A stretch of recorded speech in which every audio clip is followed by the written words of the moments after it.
ಸುಮಾರು 8 ಗಂಟೆಗೆ ನಮ್ಮನ್ನು ಖಾನಾಪುರ ಪೊಲೀಸ್ ಠಾಣೆಗೆ ಕರ್ಕೊಂಡು ಬಂದಿದ್ದಾರೆ. ನನ್ನ ಮೇಲೆ ಯಾವ ಮೊಕದ್ದಮೆ ದಾಖಲಾಗಿದೆ ಅಂತ ನನಗೆ ಹೇಳಿಲ್ಲ. ನಾನು ಕೊಟ್ಟ ದೂರನ್ನು ಗಂಟೆಗಟ್ಟಲೆಯಿಂದ ಸ್ವೀಕಾರ ಮಾಡ್ದಲೇನೆ ನಾನು 0 FIR ಹಾಕಿ ಅಂತ ಹೇಳ್ತಾ ಇದ್ದೀನಿ.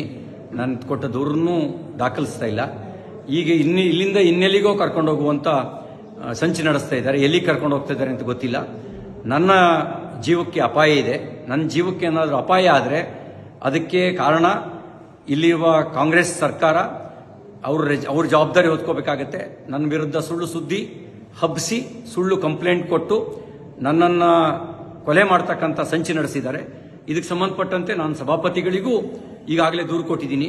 ಹತ್ತತ್ರ 3:45 ಗಂಟೆ ಆಯಿತು ನಾನು ಪೊಲೀಸ್ ಠಾಣೆಗೆ ಬಂದು. ಏನು ದೂರಿದೆ ಅಂತಲೂ ಹೇಳಿಲ್ಲ, ನಮಗೆ ಏನು ಬೇಕು ಅಂತಲೂ ಕೇಳಿಲ್ಲ. ಹೀನಾಯವಾಗಿ ನಡೆಸ್ಕೊಳ್ಳೋ ಕೆಲಸ ಮಾಡ್ತಾ ಇದ್ದಾರೆ. ಮತ್ತು ಇಲ್ಲಿಂದ ಎಲ್ಲಿಗೆ ಕರ್ಕೊಂಡು ಹೋಗ್ತಾರೆ ಅನ್ನೋದು ಕೂಡ ನನಗೆ ಸ್ಪಷ್ಟತೆ ಇಲ್ಲ.